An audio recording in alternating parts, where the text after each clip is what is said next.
Hello everybody, I'm Marc Frischer from the Skidaway Institute of Oceanography, and thank you for viewing my presentation on shrimp black gill in Georgia. Many of you probably are aware, or certainly if you've heard me speak before, that since black gill came into our fishery sometime in the mid-1990s, was first officially noticed, there had been a very large drop in the performance of the fishery. What I plotted here is fall white shrimp landings from 1985 to 2020, and you can see that when black gill first started to appear in our system in real numbers around 2000, there had been a big drop in the performance of the fishery. That's not to say that shrimp is not still the most economically important fishery, part of the Georgia fishery, but it's declined quite a lot.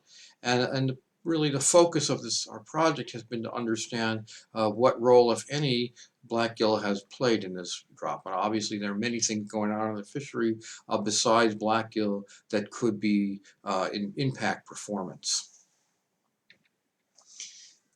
So this is what black gill looks like when you look at it under a microscope in a shrimp gill. Many of you probably have seen this picture before. It's one of the first things that we saw and when we started this project back in 2014. And looking at this micrograph here of shrimp tissue, you can see these organisms here that are decidedly not shrimp. And this is clearly a parasite and a ciliate at that. It's also active. We can tell that because you can see the cell is dividing. There are two nuclei. And the black gill part of black gill, the darkened gill, is due not directly to the parasite, but because of the immune response, the defense of the shrimp against this parasite. The shrimp invokes its immune system. It aggregates its hematocytes, the blood cells, combined red and white blood cells, surrounds the invading ciliate, melanizes itself, making a gas impermeant enclosure, and suffocates the ciliate. It's a very effective defense. Of course, it has some cost because it damages the gill, where of course the shrimp needs to breathe, but it's very effective at dealing with this parasite.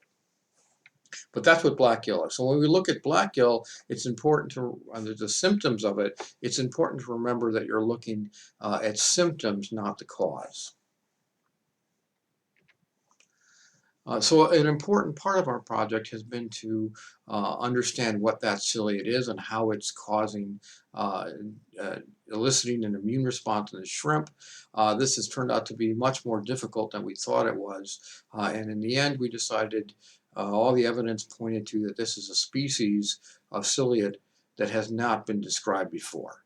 We just published a new species description of this black gill ciliate, naming it Halophysa lanai.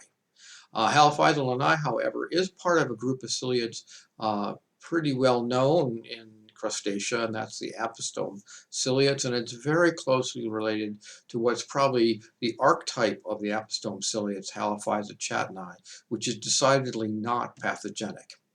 And so understanding what is causing the pathology of Halophysa lanai has been an important focus of the project, of our project.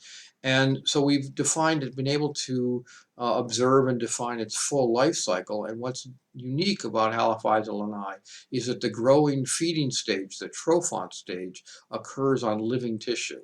That is, it's able to consume nutrients from the shrimp while it's still alive. In the foront, the Halophysa chatni, what lives on the shrimp is actually a dormant stage called a foront, which waits until the shrimp molts, and then it feeds in its trophont stage only on the leftover molt fluid, the exuvial fluid, and so has no pathology. So we've been also particularly interested in understanding the drivers and the environmental drivers, and that has been facilitated by these long-term observational studies in the field. And what I'm showing here is historic data from the DNR's trawl program, the EMTS survey, the trawl survey, data from 1996 to 2013 that's based only on the prevalence of the symptomatic shrimp with symptomatic black gill. And so in this figure here, the red line is the average of this period. And you can see that there's a pretty strong and clear seasonal signal. It emerges sometime in the late summer in August, peaks through the fall, and is gone in the winter. The black bars are what happened in 2013, which was a particularly bad year. And this is not just single locations, it's up and down the coast in South Carolina and the Gulf of Mexico too. This appearance in late summer and disappearance in the winter. But again, this is based only on the symptoms, which is not the cause of the problem. So one of the first things we did in this project was develop a diagnostic assay for the parasite. It's a PCR-based assay, very much like the one we use for the COVID virus, and very much as useful as that in helping us understand the problem and thinking about doing some mitigation. So what you see here is data from 2014, 2015. Again, this is symptomatic black gill, these gray bars emerging in August, peaking through the fall and disappearing in the winter. And it was a bit different story picture when we looked at the organism itself. It does still go, we think it does still go away or go somewhere in the fall, or fall at such low levels that we can't detect it. But it emerges much earlier than the symptomatics in April or May, and it peaks much higher than the symptomatics, meaning that if we're interested in what's the driver of, if there's an environmental driver, that's with time to look is really the spring, not the summer. There's probably a lot of transmission from asymptomatic shrimp to new hosts, and also this period in here when the shrimp is not eliciting its defensive response, its immune response, there may be quite a bit of mortality in this region here that's hidden mortality that we're not seeing. And that actually agrees very closely with what a lot of the shrimpers say happens, in that the shrimp just sort of disappear just before the fall season is to start.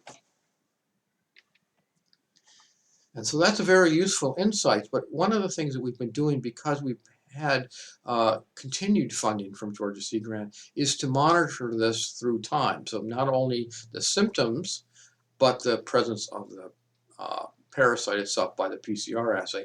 And you can see it's quite startling difference from that last figure, in that particularly the symptomatic shrimp are occurring much earlier now than they used to, starting really in June, and then following that same pattern, peaking through the summer and the fall, and again disappearing in the winter.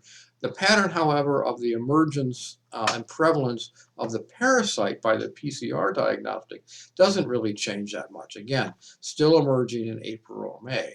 Another difference is that the much closer agreement now between the prevalence of shrimp with visible black gill and infected shrimp, indicating perhaps that the intensity of the infections that we're having now are much higher than they were in the past. So these are some really startling and important observations, and they really point, we think, to not some change in the parasite that's been happening, but some change in the environmental drivers that's causing the shrimp population to respond much more vigorously.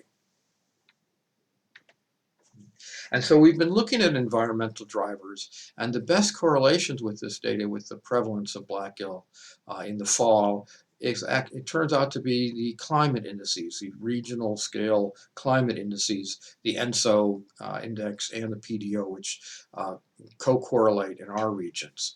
And what we see is that we see higher prevalences of black gill when we have positive ENSO and PDO indices that are really associated in our region with warmer and wetter winters. So the warmer and the wetter winter that we have preceding the fall harvest, the following year, the more black gill we tend to see.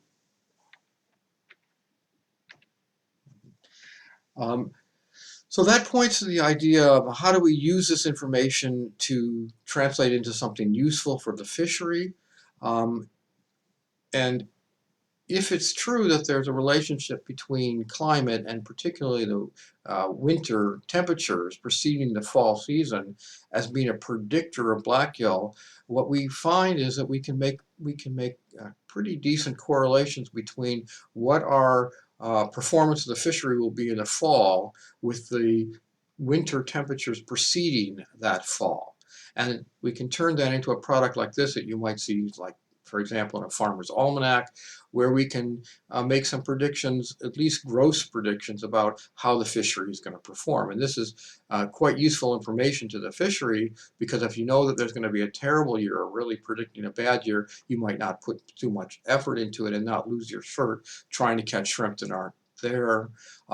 In contrast, if you think there's going to be a really great year, you might want to put some more investment in, fix up your second boat, hire people, buy new nets, etc., make some investments to get ready to take advantage of it, or know that we're probably going to have a sort of an average year and just keep doing what we usually do. And our prediction for this, based on this winter's temperatures, for what the fishery is going to do this coming fall of 2021, is that we should have a pretty average year. So come back to me in the fall and see how this prediction worked out. But that's a pretty unsatisfying model, and we know that it's an actuary kind of model, and we know that if anything else changes, that model just won't work anymore. Just like our insurance models for risk assessment are completely failing, because if a once in a century storm happens every 5 years, the insurance system just collapses. And that's probably the same with blackgill. If anything else changes, or we don't really understand the mechanisms involved, then these models won't necessarily hold up through time. So that's really sort of the holy grail of the project right now, is to try to put together our more mechanistic understanding of shrimp blackgill, and particularly transmission of blackgill, the infections, into a more mechanistic-based model that we can use not only to make accurate forecasts, but also that we can play with different scenarios, management scenarios, that might help us optimize how we fish and how we operate the fishery. I don't have a lot of time to talk about it. Megan Tomichael, a PhD student in UGA's School of Ecology, is sort of leading some of these efforts, doing a lot of experiments about transmission. She's going to be a superstar. Let's keep track of her, definitely. And finally, I just want to say that a big part of our project has been engagement of the stakeholders in the process, leading to transparency and sharing of information and understanding. One of the important pieces of this effort has been to hold annual research cruises on the RV Savannah, where we bring on representatives of all the stakeholder groups together, hold them captive on a ship. We do a little bit of fishing, collect a little bit of data, but mostly we get to talk to each other, share ideas, observations, and build trust. And so I hope we can do it this year. It's scheduled for October 6th. If you have questions, please reach out to me or Brian. Share this information. We'd really like to make this a really great cruise, and hopefully we'll get back to it after the COVID is finished with us. And with that, I'll stop. I look forward to taking questions and having more discussions when we get together on May 20th. Thank you.